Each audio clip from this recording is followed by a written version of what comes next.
ഫൈസൽ നെടുമ്പാലയിലേക്ക് വീണ്ടും. ഫൈസൽ, ഈ കാണാതായ ആളുകളെ ഐഡന്റിഫൈ ചെയ്തിട്ടുണ്ടോ? ആർക്കൊക്കെ വേണ്ടിയുള്ള തെരച്ചിലാണ് ഇപ്പോൾ നടത്തുന്നത്? അതോ ഒരു അവ്യക്തത ആ കാര്യത്തിലുണ്ടോ?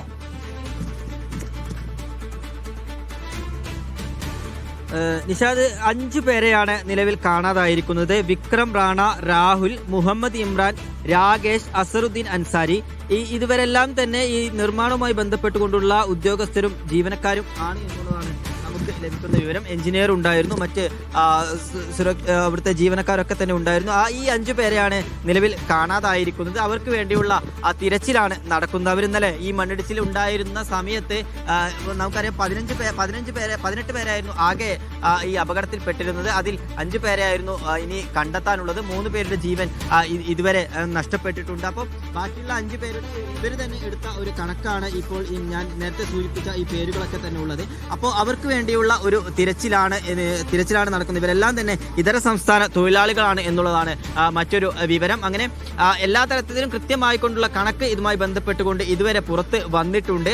ഇനി ബാക്കിയുള്ള ഈ കാണാതായ ആളുകൾ എവിടെയാണ്, അല്ലെങ്കിൽ ഈ ഭാഗത്ത് മണ്ണിനടിയിൽ പെട്ടിട്ടുണ്ട്, അത് എവിടെയാണ് എന്നുള്ള കാര്യത്തിൽ ഇപ്പോഴും വ്യക്തത വന്നിട്ടില്ല. അതുകൊണ്ട് തന്നെയാണ് സോൺ തിരിച്ചുകൊണ്ടുള്ള ഒരു തെരച്ചിൽ ഈ ഒരു ഭാഗത്ത് പുരോഗമിക്കുന്നത്. ഇപ്പോൾ നമ്മൾ ഈ ദൃശ്യങ്ങളിൽ കാണുന്നത് നേരത്തെ അപ്പുറം ചുരൽമല ഭാഗത്ത് കുടുങ്ങിക്കിടന്ന വാഹനങ്ങളെ ഇപ്പോൾ പുറത്തേക്ക് എത്തിക്കുകയാണ്. ഇന്നലെ വിനോദസഞ്ചാരത്തിനായും മറ്റും എത്തിയ ആളുകളുണ്ട്, അത്യാവശ്യ കാര്യങ്ങൾക്കായി പോയി കുടുങ്ങിയ ആളുകളുണ്ട്. ആ ആളുകളെയൊക്കെ ഇപ്പോൾ ഈ പാലം വഴി കടത്തിവിടുന്ന ഒരു ദൃശ്യമാണ് നമ്മൾ കാണുന്നത്. പൂർണ്ണമായും നിയന്ത്രിച്ചുകൊണ്ട് തന്നെ ആണ് കടത്തി വിടുന്നത്. ഇനിയൊരു മണ്ണിടിച്ചിൽ സാധ്യത തള്ളിക്കളയുന്നില്ല. അതുകൊണ്ട് തന്നെ അതീവ സുരക്ഷയോടുകൂടി ജാഗ്രതയോടുകൂടി തന്നെയാണ് ഓരോ വാഹനങ്ങളും ഇപ്പോൾ പുറത്തേക്ക് കടത്ത് വിട്ടുകൊണ്ടിരിക്കുന്നത്.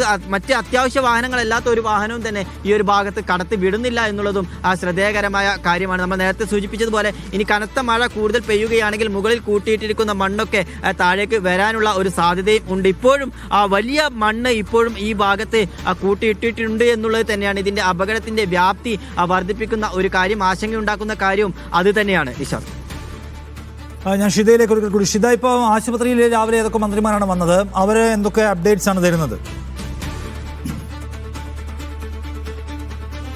നിഷാദ്, ആശുപത്രിയിലേക്ക് മന്ത്രിമാർ എത്തിയിട്ടുണ്ടായിരുന്നില്ല. മന്ത്രിമാർ ഇന്നലെ രാത്രി ഒരു 11 മണിവരെ ഇവിടെ അവലോകന യോഗമൊക്കെ കഴിഞ്ഞ് അതിനുശേഷമാണ് അവർ ഇവിടെ നിന്നും മടങ്ങിപ്പോയത്. അല്പസമയത്തിനകം മുഖ്യമന്ത്രി വി.ഡി. സതീശൻ എത്തുമ്പോൾ അതേ സമയത്ത് തന്നെയായിരിക്കും മറ്റ് ഈ എ.പി. അനിൽകുമാറും ഒപ്പം ടി സിദ്ദിഖും ഉൾപ്പെടെയുള്ള മന്ത്രിമാർ ആശുപത്രിയിലേക്ക് എത്തുക. പ്രധാനമായിട്ടും ഇന്നലെ എടുത്ത അവലോകന യോഗത്തിലെ കാര്യങ്ങൾ നടപ്പാക്കുന്നുണ്ടോ എന്നുള്ള കാര്യം അവർ കൃത്യമായി നോക്കുന്നുണ്ട്.